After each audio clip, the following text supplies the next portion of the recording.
John Garnet Francis Balfour, New Zealand Army number 65881.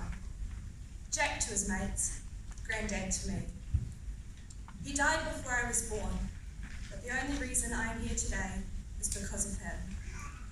And the reason I'm giving this speech today is for him. Jack was born in Waimati, South Canterbury, a 3-hour drive from where I'm standing. He was born on April 29th, 1919.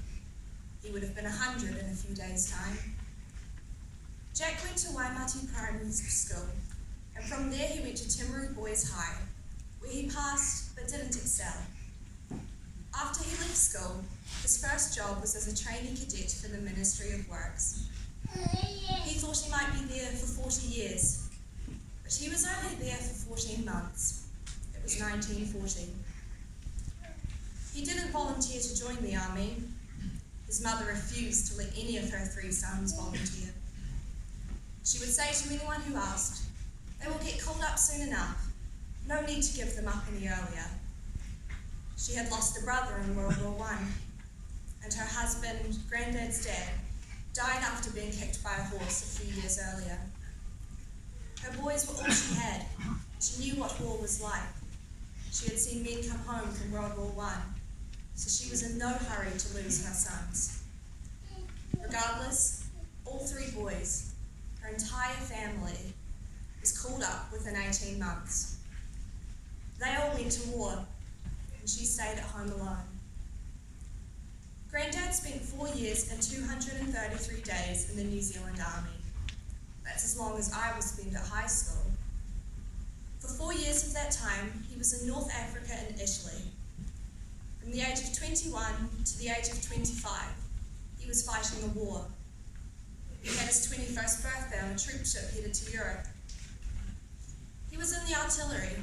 He became a sergeant quite quickly, and for most of the war was in charge of an artillery gun called a 25-pounder.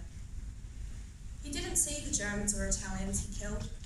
They were 4, 5 or 6 miles away where the 25-pounder shells landed.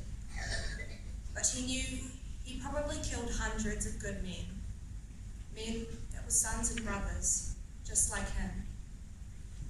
Many of his mates died too. His best friend was killed right beside him when one of their own shells exploded. 140,000 men left New Zealand to fight in World War II. Boys, really. Not much older than me. 12,000 didn't come home. 40,000 that did come home were injured, Grandad amongst them. He lost all of his hearing in one ear from the constant blast of his artillery gun. The only protection he had was sticking his fingers in his ears. After a few months, they didn't even bother doing that. He got £5 a month compensation for his deafness. I say these numbers, 140,000, 40,000, 12,000. You might feel sad for a few moments. You might have even made the effort to get out of your warm bed early this morning and have gone to the dawn service and feel like you've done your bit. That's understandable, but it's not enough. Numbers are not faces. Numbers are not people. Numbers are not sons. Numbers are not brothers and fiancés. Numbers are not loved ones. Numbers are not granddads. It's gratifying that Anzac Day is becoming more ingrained in New Zealand culture as an important day. But these men deserve our gratitude and our honour, not just one day a year. They deserve it every day.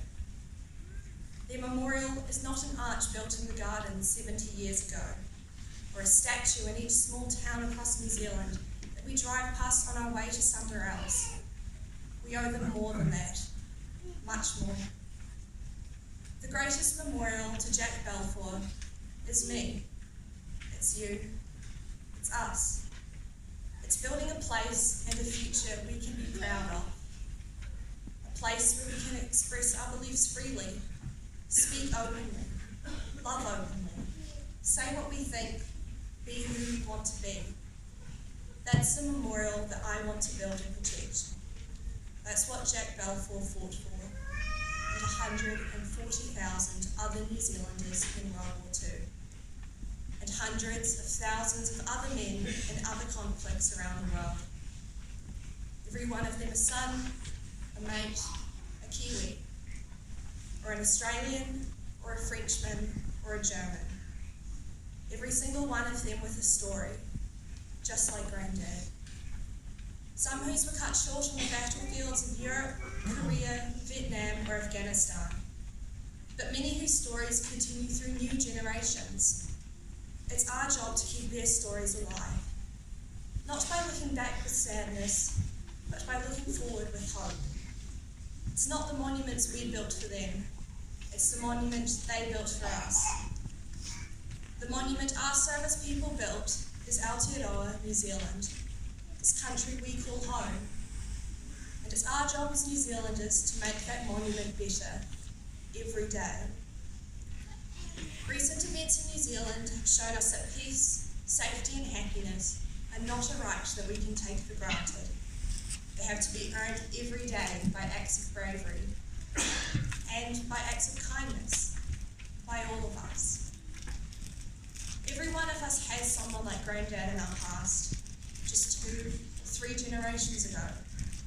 Someone you owe a lot. It's never been easier to find out who they are, remember them, honour them, not by just going to Anzac Day, but by making New Zealand a better place. They say that we all die twice, once when we take our final breath, and again when our name is spoken aloud for the last time. It's now my job to make sure Grandad doesn't die that second time. Whose name will you help keep alive? Thank you.